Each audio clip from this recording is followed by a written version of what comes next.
Contratos lesivos es nuestro hashtag de la noche. Hoy no contamos con la presencia del licenciado Philip Chicola. Entrando al aire se lastimó, tuvo un problema de salud y no pudo quedarse ni a las 8:45 ni a este espacio de las 10 p.m. Le deseamos lo mejor al licenciado Chicola, que se recupere a la brevedad posible. Vámonos a las redes. Esta noche estamos con contratos lesivos como nuestro hashtag de la noche. Robles nos dice contratos lesivos, que declaren lesivos el contrato que firmó Otto Pérez por 4 años. Nos dice por Guate, contratos lesivos, ¿por qué nadie dice nada de la compra de fertilizantes diseñada para que la ganen los que dan comisión? Nos dice Will, no cabe duda que a raíz de que el pueblo se levantó, ya están comenzando a trabajar contratos lesivos que investiguen hasta a las alcaldías. Eduardo Santos nos dice, con contratos lesivos hay algunos como el del canal interoceánico que ahora está en el olvido y se juzga como menos grave cuando había asociación ilícita, es lo que nos dice Eduardo. W. Morales nos plantea con contratos lesivos. Señores, lesivo es el contrato que realizó el Ministerio de Salud Pública y Asistencia Social para sacar 400 millones y trasladarlos al MIDES y al MAGA. Despierten, es lo que nos plantea Carlos Flores.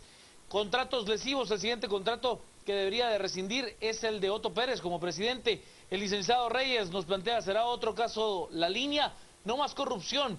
Cris nos dice también, esta es una estrategia para crear certeza y credibilidad institucional, todo bien coordinadito, así como la línea, es lo que nos dicen a través de los mensajes en Twitter con contratos lesivos, que es nuestro hashtag de la noche. Le doy la bienvenida, las buenas noches y la palabra al licenciado Hugo Novales. Muy buenas noches, Juan Carlos, buenas noches también a quienes nos acompañan hoy en las 10 p.m.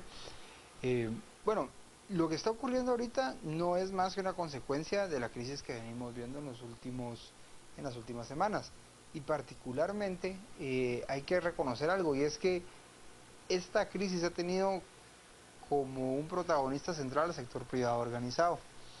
Me parece que fue a partir de que el sector privado organizado le retira el apoyo al presidente, exige la renuncia de Roxana Valdetti, que precisamente se precipita el antejuicio que estaba planteado en su contra, se da la renuncia de ella un par de días después y el presidente queda entonces sumamente debilitado porque quienes habían sido sus aliados más importantes durante el gobierno, estamos hablando del sector privado organizado por un lado, pero quien le daba la base de legitimidad, que era la clase media urbana, pues terminan apartados y el presidente básicamente se queda solo sin una bancada efectiva en el Congreso de la República, se queda solo sin operadores políticos eficaces para relacionarse con el Congreso de la República. Estamos hablando principalmente de Alejandro Sinibaldi y de Roxana Valdetti, quienes manejaban esas negociaciones, y entonces queda absolutamente aislado. Ahora, ¿qué significa esto?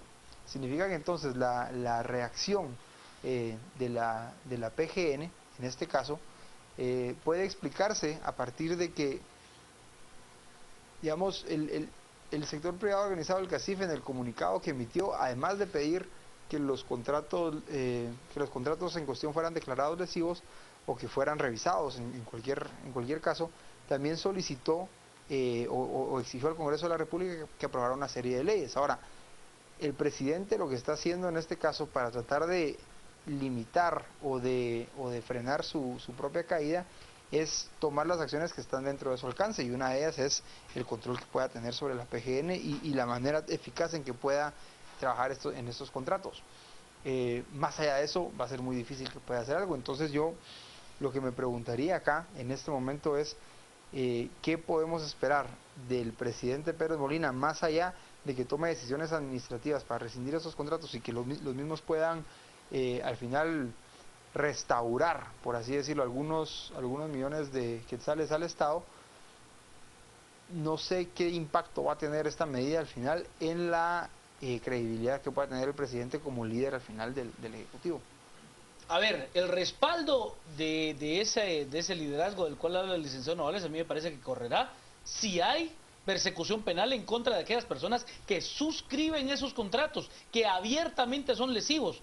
Oiga, el hecho de poder haber firmado un contrato y haber comprado la fórmula israelita con los 22.8 millones de quetzales y que no haya un estudio de impacto ambiental es abiertamente ilegal, y tienen que haber pues una persecución penal en contra de aquellas personas que hayan firmado dicho contrato. O sea, el asunto es que la persecución penal al final no depende del presidente.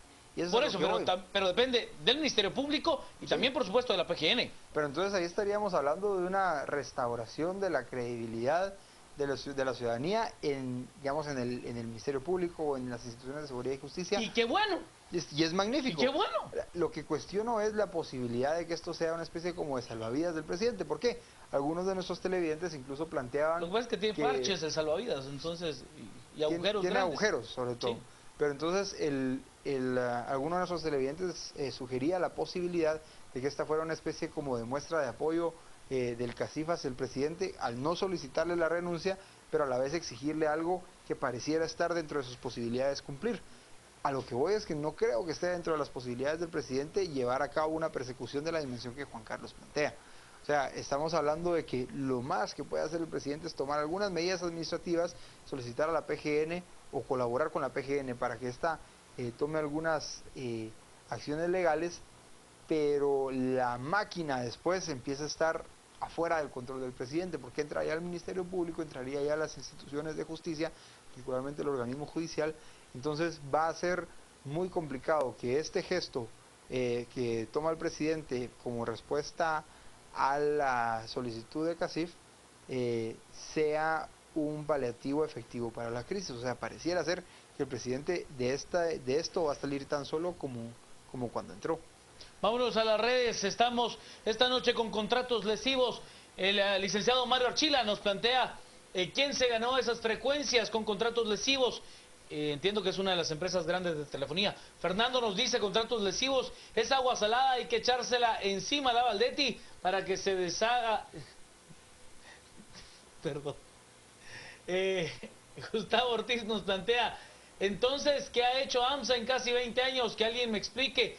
¿Estudio sobre estudio o solo cobrar sueldos? Es el planteamiento que hace Gustavo. Edwin nos plantea, ¿cómo es posible que se le robe al pueblo de Guatemala de una forma tan descarada? Agüita salada, 23 millones de quetzales. Álvaro Reynoso con contratos lesivos. Qué vergüenza, como dicen en mi pueblo, ya cuando las vacas se salen quieren cerrar el potrero. Jorge Ramírez, es ridícula la posición de la PGN y peor su pasividad para presentar las demandas correspondientes. Osvaldo Sánchez, contratos lesivos, deben de investigar toda la mafia que hay en el deporte federado, tanto en el Comité Olímpico como en la Confederación Deportiva Autónoma de Guatemala o Confede, es lo que nos plantea Osvaldo. En el deporte se han tenido durante mucho tiempo pues algunos contratos que sí tienen, yo me acuerdo uno muy famoso para la compra de químicos que se utilizan en la limpieza de la piscina olímpica.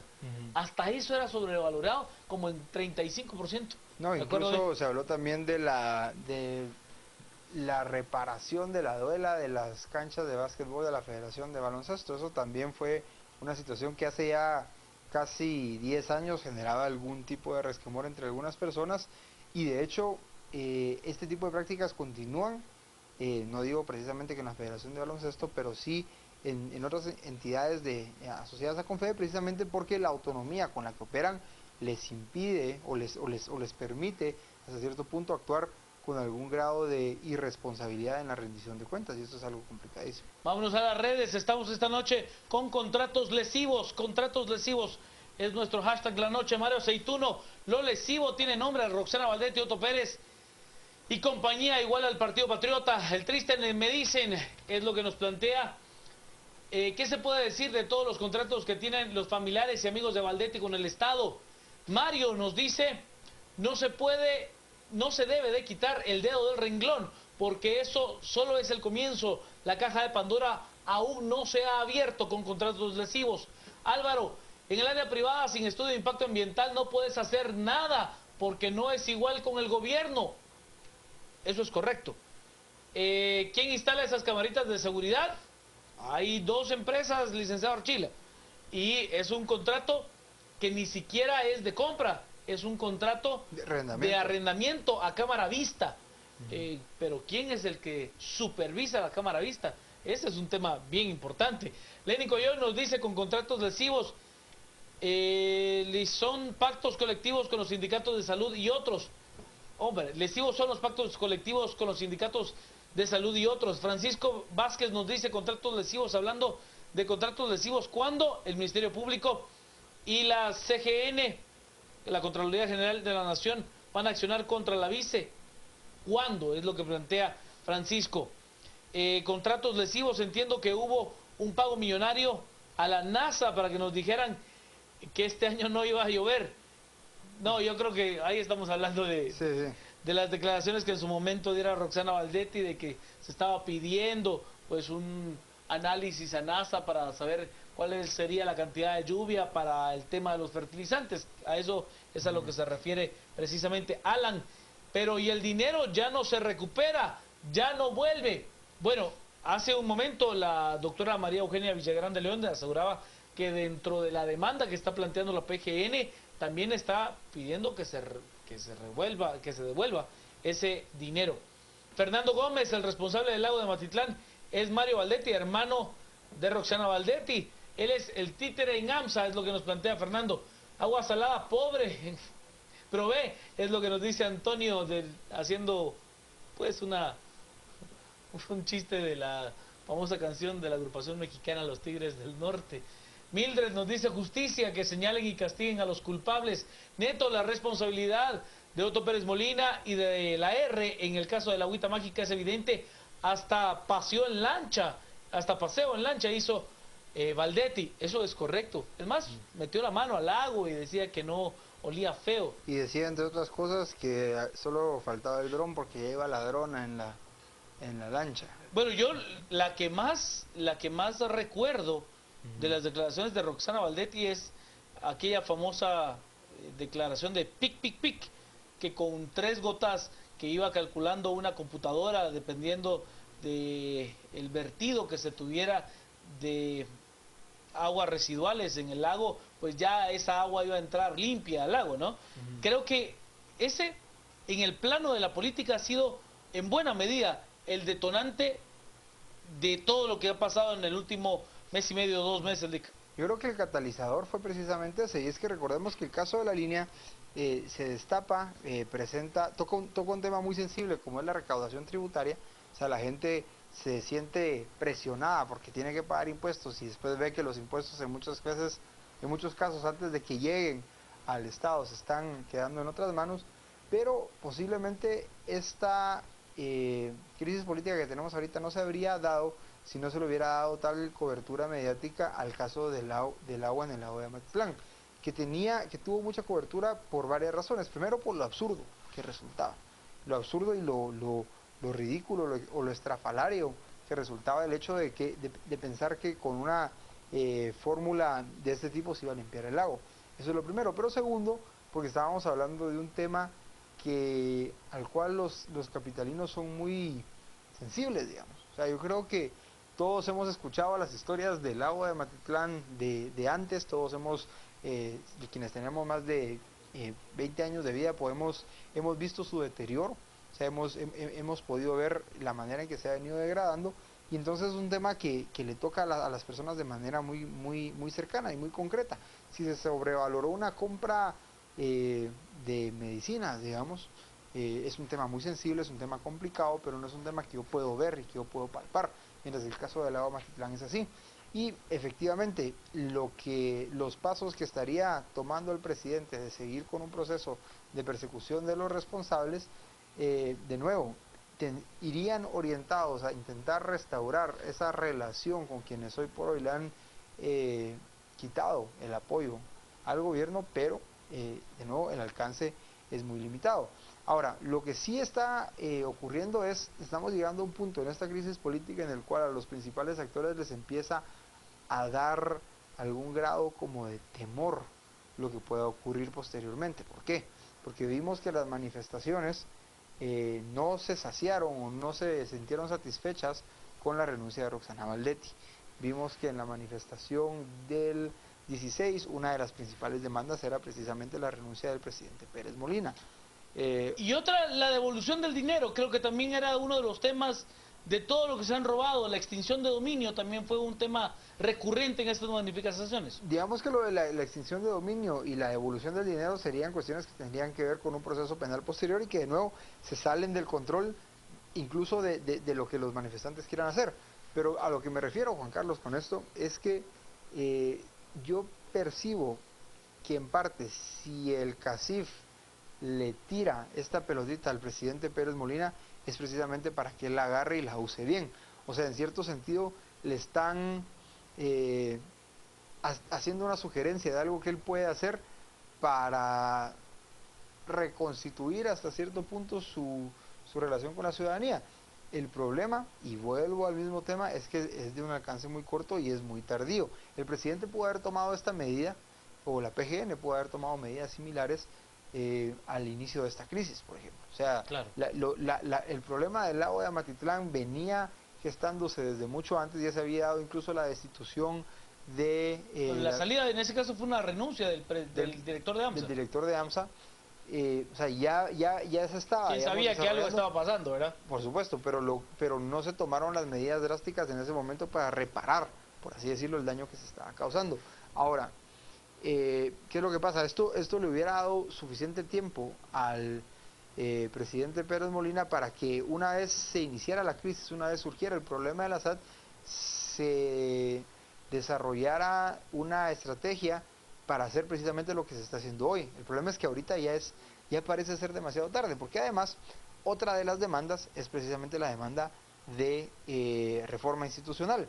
Ahora, la demanda de reforma institucional también es acuerpada por el CACIF, pero es dirigida hacia el Congreso de la República. Ahora, ¿qué es lo que ocurre con esto?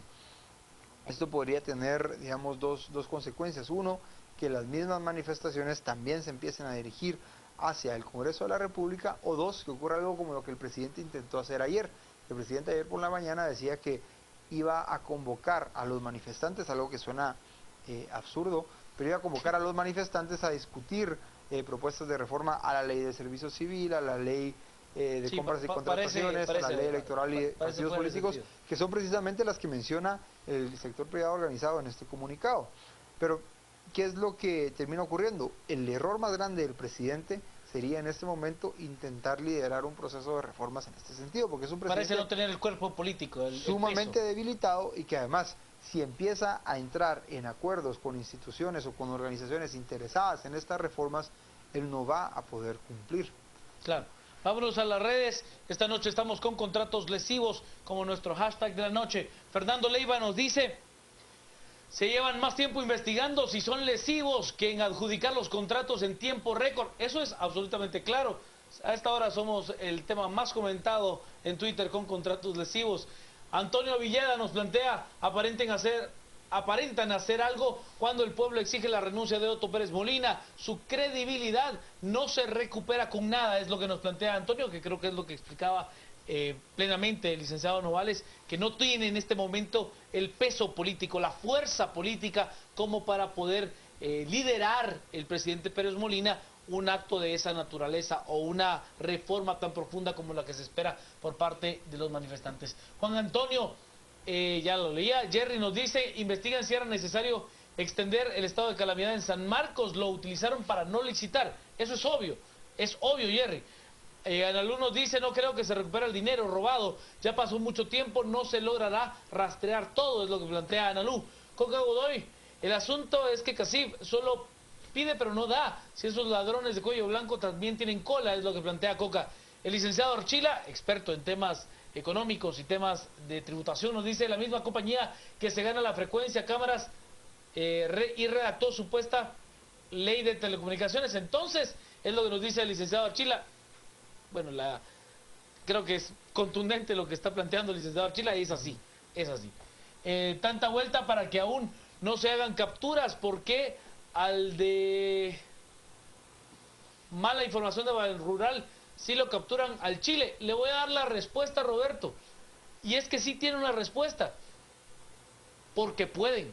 Sí.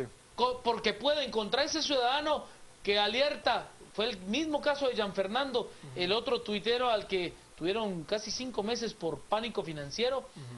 porque decía que había que investigar a ver si eran ciertos los rumores. Lo tuvieron 5 meses en la cárcel, pues, Sí, porque pueden, ahora sí pueden. ahora hay una situación acá, Juan Carlos, y es que en muchos casos vemos a las instituciones del Estado funcionar como que si estuvieran, como que si fueran autónomas completamente del entorno que las rodea, o del entorno, sin necesidad de redundar. Pero entonces, ¿qué es lo que pasa? No son autónomas de su entorno, sino que este influye en las instituciones de una u otra manera. Naturalmente, los bancos son en Guatemala instituciones que tienen mucha influencia política, y que una amenaza contra un banco naturalmente tiene una respuesta muy pronta de parte del Estado. Ahora, sobre esto hay muchas otras versiones. Por ejemplo, se dice que en el caso de la línea, y esto es a nivel puramente de rumor, pero es un rumor sumamente creíble, había presiones incluso a nivel internacional de empresas transnacionales que tienen supermercados en Guatemala y que estaban siendo afectadas por el contrabando, al grado que presionan a su gobierno para que presione a la CICIG para que utilice las instituciones que tiene a su disposición en el Estado de Guatemala para destapar el caso de la línea y actuar en contra de esto. O sea, digamos que sí, es lamentable ver que si a mí me asaltan o me roban el carro no va a tener una respuesta tan pronta como si una institución bancaria se ve afectada por un posible pánico financiero, pero el hecho es que nuestras instituciones débiles están sometidas a presiones de actores que muchas veces son más fuertes, como pueden ser los bancos o como puede ser una empresa transnacional. Yo difiero en un aspecto allí. La institución es débil cuando quiere. Cuando quiere ser fuerte, también lo es, ¿verdad, Lico? O sea, cuando hay ese elemento externo que lo presiona, oiga, hacen las cosas bastante eficientemente. Vámonos a las redes con contratos lesivos. Pero precisamente el sucumbir a esa presión del elemento externo es la que la hace débil. De acuerdo, pero débil... Sí, débil no quiere decir ineficaz. Ajá, débil sí. Selectivamente, Lique. Sergi nos dice, más allá de investigar a los ladrones, hay que recuperar lo robado. Hay que hacer una y otra, Sergi. Investigar a los ladrones y recuperar lo robado. Silvia nos dice que persigan a todos los involucrados, empezando por el presidente y la R, hasta dónde llega la ambición. Imer nos dice contratos lesivos, que investigan a las empresas que adquirieron los contratos, que sean parte acusadora en los procesos. Juan nos plantea, el CACIF ha dado paso importante al exigirle al presidente la revisión de dichas anomalías. Hay que apoyar, es lo que plantea Juan. Gerson, siempre ha habido en el Estado, de este o de otros gobiernos, nada extraño, pero hay que empezar a buscar responsables. Alan, ¿cuál es el problema? Lo que estaba inventada es el agua azucarada, el agua con sal, es un descubrimiento, patriota, es lo que nos plantea Alan en una broma, pues, interesante. Alberto nos plantea, y solo recordar que los 22 millones fue el adelanto de los más de 100 millones que costaba la fórmula. Es que ahí eran dos contratos diferentes, Alberto. 22 millones costó la llegada del agua salada. Los otros 100 millones era para el vertido de la fórmula sobre el lago. Allí era la diferencia, sí. Teli, nos faltan compras sobrevaloradas de medicamentos, plazas fantasmas. Jeff, que ya dejen de robar y que encarcelen tanto al ladrón como a tanto ladrón del gobierno, lo que dice Jeff. Carol, el gobierno está quitando 12 metros de terreno a la fuerza para el canal interoceánico en carretera a Tacisco, es lo que nos plantea Carol. Johnny nos dice, urge que la 2 se siente en el banquillo de los acusados. El contrato de las cámaras es Navega, que es una empresa de Tigo, es correcto. Y Cristian nos dice, vean las supuestas compras de medicinas y también la ridiculez de la CICIG, son vendidos dándole tiempo a los ladrones, es lo que nos plantea. 10:35, Lick. Bueno, nos han dado muchísimas denuncias informales. Por ejemplo, nos hablan de problemas en el RENAP, nos hablan de problemas en la compra de medicamentos, en la adjudicación de obras de infraestructura vial. O sea, digamos, yo no creo que podamos exigirle al CACIF que toque todos los temas de corrupción. La pregunta sería por qué abordan estos precisamente. Yo supongo que pueden haber varias razones. La primera es, mencionan los contratos de los cuales tienen información. Eso tiene que ser un criterio para venir y salir abierta y públicamente a denunciar algunos. El segundo que puede ser que toquen a algunos de sus agremiados. O sea, naturalmente el CACIF no está para defender a todos los guatemaltecos, creo yo, no está para hacer auditoría social en nombre de todos los guatemaltecos, sino que está para defender los intereses de sus agremiados, y seguramente esos contratos tocan algunos intereses y por lo tanto ellos vienen y llaman la atención sobre estos temas. Entonces, digamos que no les exijamos tampoco ni les atribuyamos funciones que no le corresponden. Ahora, la pregunta y a donde nos tendría que llevar esta discusión es: ¿por qué es CACIF el único actor que tiene aparentemente la capacidad de salir a denunciar esto? CACIF y los medios de comunicación, porque todos los contratos que menciona el sector privado organizado hoy en algún momento fueron ventilados en los medios de comunicación. Principalmente el del lago. Pero digamos que incluso organizaciones como Acción Ciudadana, que es un trabajo de fiscalización muy específico y muy particular en algunos casos, pues no han tenido, me parece, la capacidad de proyectar y de darle tanta difusión a estos hechos de corrupción al grado que lleguen a obligar al presidente a tomar medidas correctivas.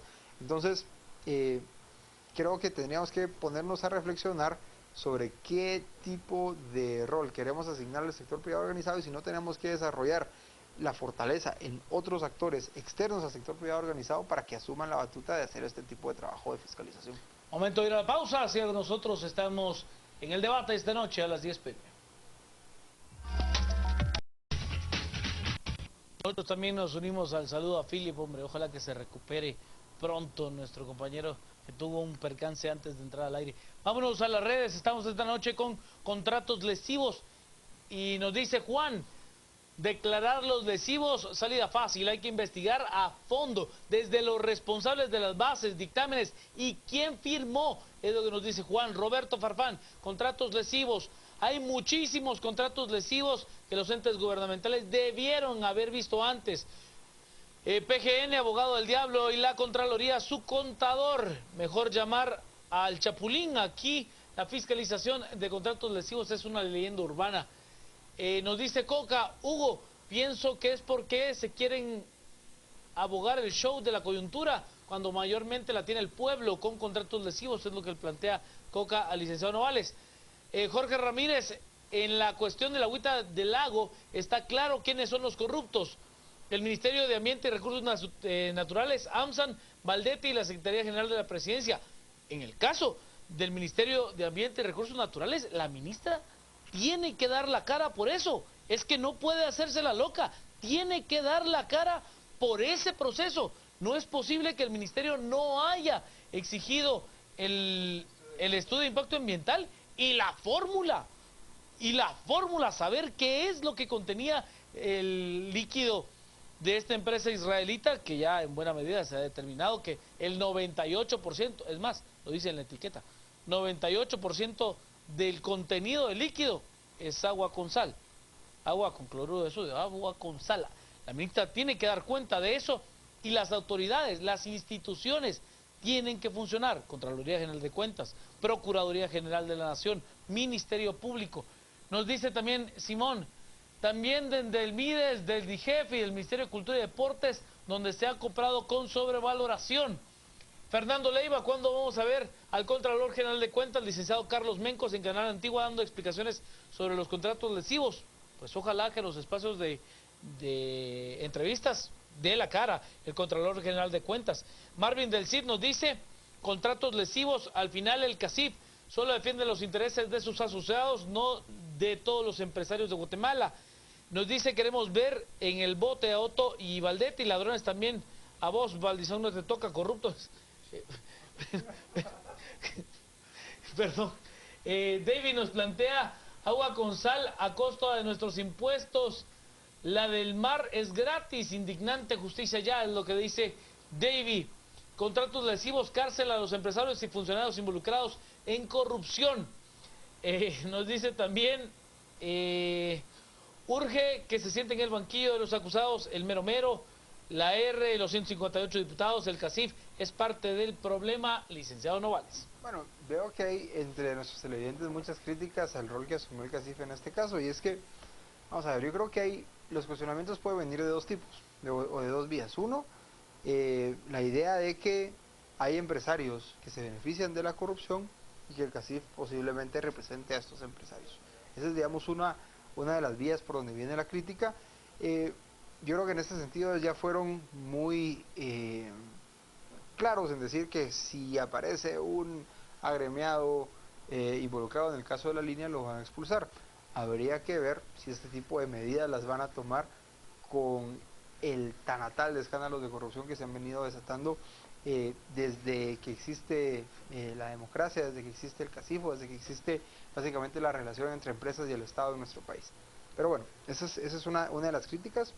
La segunda crítica es pensar que ellos están de una u otra manera tratando de ganar protagonismo con esta posición, con ese posicionamiento, aprovechándose de la crisis actual y de las manifestaciones. Yo no lo veo tan así. Esta última creo que es algo que podemos cuestionar. ¿Por qué? Lo que he visto es que las distintas organizaciones que integran la sociedad civil, estamos hablando de los tanques de pensamiento, las universidades, los empresarios, los medios de comunicación incluso, de una u otra manera hemos intentado interpretar lo que está ocurriendo y muchas veces lo interpretamos a través de los únicos ojos que tenemos. Y en el caso, por ejemplo, de algunas organizaciones sociales, los ojos con las que lo ven es con el ojo de la reforma política y entonces salen a proponer la reforma política. Otras organizaciones, por ejemplo, el día de la manifestación había algunas organizaciones que estaban manifestando contra la minería, diciendo que la adjudicación de licencias de manera anómala también es una forma de corrupción. Entonces, pues ellos ven el problema de la corrupción a través de sus ojos. Y en el caso, naturalmente, del CACIF, pues lo ven con ojos de empresario y ven que hay un problema en el sentido de que algunos empresarios están siendo afectados por la adjudicación anómala de algunos contratos en el Estado que benefician a sus competidores. Entonces, digamos que cada quien hace lo que puede desde su pedacito, pero, de nuevo, por la debilidad relativa de los distintos actores de la sociedad civil, o sea, la debilidad relativa de las universidades, de los think tanks, de las organizaciones sociales, el CACIF es el que termina siendo más bulla y es al que terminamos dándole cobertura en este espacio. Para usar una analogía, que por cierto yo se la escuché al doctor Eduardo Suger Cofiña muchas veces, creo que es la que más vale y de lo que dice el licenciado Novales. El doctor Suger plantea la analogía de que aquel que aprende a utilizar un martillo a todo le ve cara de clavo. Algo así. Entonces es la idea más o menos. Es momento de ir al resumen.